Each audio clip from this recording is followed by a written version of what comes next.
Welcome back to Kafka Internal's Crashcasts.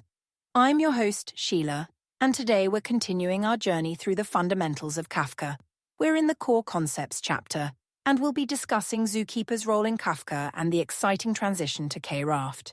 Joining me as always is our Kafka expert, Victor. Hey Victor, ready to dive in? Hi Sheila. Absolutely, I'm excited to explore this topic with you and our listeners. It's a crucial part of understanding Kafka's architecture and its evolution. Great. Before we start, listeners, make sure you're familiar with basic Kafka concepts like brokers, topics, and partitions. We've covered these in our previous episodes, so feel free to go back and review if needed. Now, let's kick things off with a quiz question. What common household item shares a key characteristic with ZooKeeper's role in a Kafka cluster? Ooh, that's an intriguing question, Sheila. It really makes you think about the essence of ZooKeeper's function.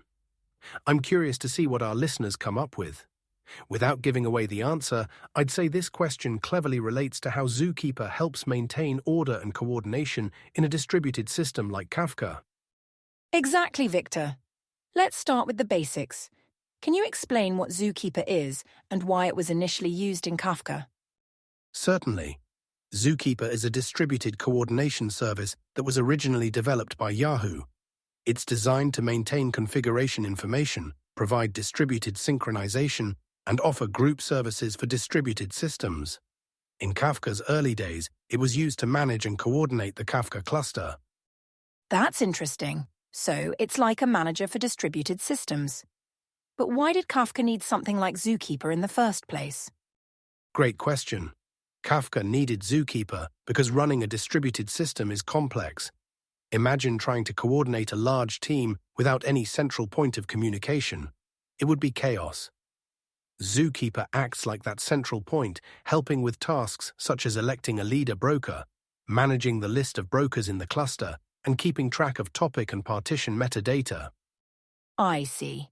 So it's like the conductor of an orchestra, making sure all the instruments, or in this case, brokers, play in harmony. Can you elaborate on some specific tasks ZooKeeper performs for Kafka? Absolutely. ZooKeeper handles several critical tasks. 1. Controller election. It helps elect one Kafka broker as the controller, which is responsible for administrative operations. 2. Cluster membership.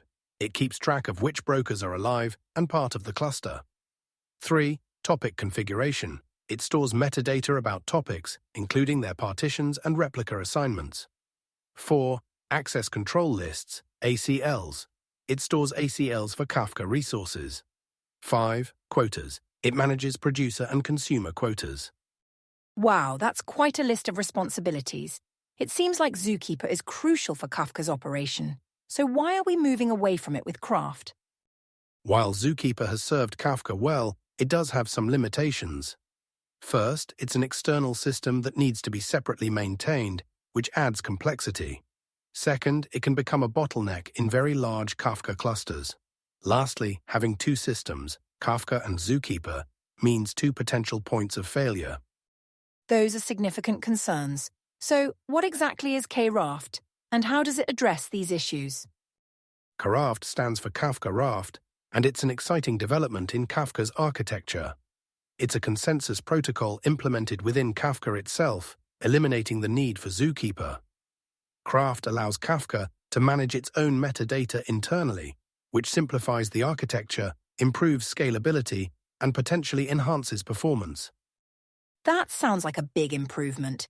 Can you give us an analogy to help understand the difference between using ZooKeeper and KRaft?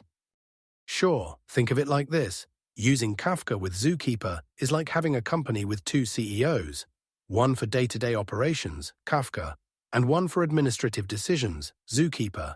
It can work, but it's complex and sometimes inefficient. Moving to KRaft is like consolidating everything under one CEO, streamlining decision-making and reducing potential conflicts. That's a helpful analogy, thanks. Now, I'm curious about real-world implementations. How are companies handling this transition from ZooKeeper to KRaft? The transition is still in progress for many organizations. Companies like Confluent, the primary commercial sponsor of Kafka, are leading the way. They've been testing KRaft in production environments and providing guidance for others. Many companies are currently in the planning or early testing phases, as it's a significant change that requires careful consideration and testing. I can imagine it's quite a process.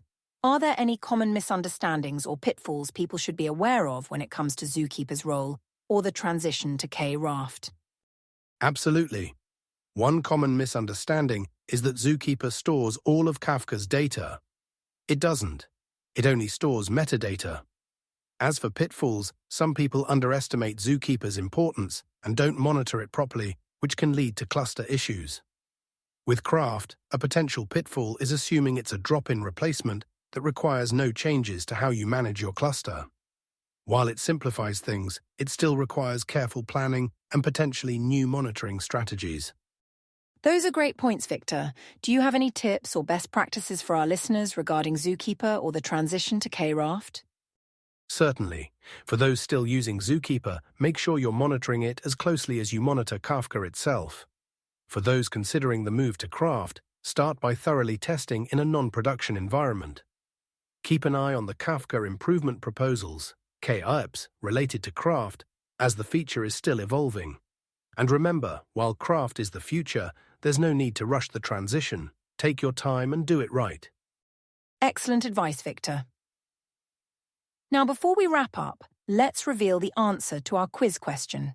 The common household item that shares a key characteristic with ZooKeeper's role in a Kafka cluster is a wall clock. Just as a wall clock helps coordinate activities in a household by providing a single source of time, ZooKeeper helps coordinate activities in a Kafka cluster by providing a single source of truth for metadata and cluster state. That's a clever analogy, Sheila. It really captures the essence of ZooKeeper's coordinating role. Thanks, Victor. To summarize today's episode, 1. ZooKeeper is a distributed coordination service that has been crucial for Kafka's operation. 2. It handles tasks like controller election, cluster membership, and metadata management. 3. KRaft is being introduced to replace ZooKeeper, simplifying Kafka's architecture and potentially improving performance. 4. The transition to KRaft is ongoing and requires careful planning and testing. In our next episode, we'll be moving on to the basic operations chapter, starting with setting up a Kafka cluster. Don't miss it. And remember, if you're enjoying our Kafka Internals Crashcasts, please subscribe and leave us a rating. Your support helps us continue creating these educational episodes. Thanks for listening.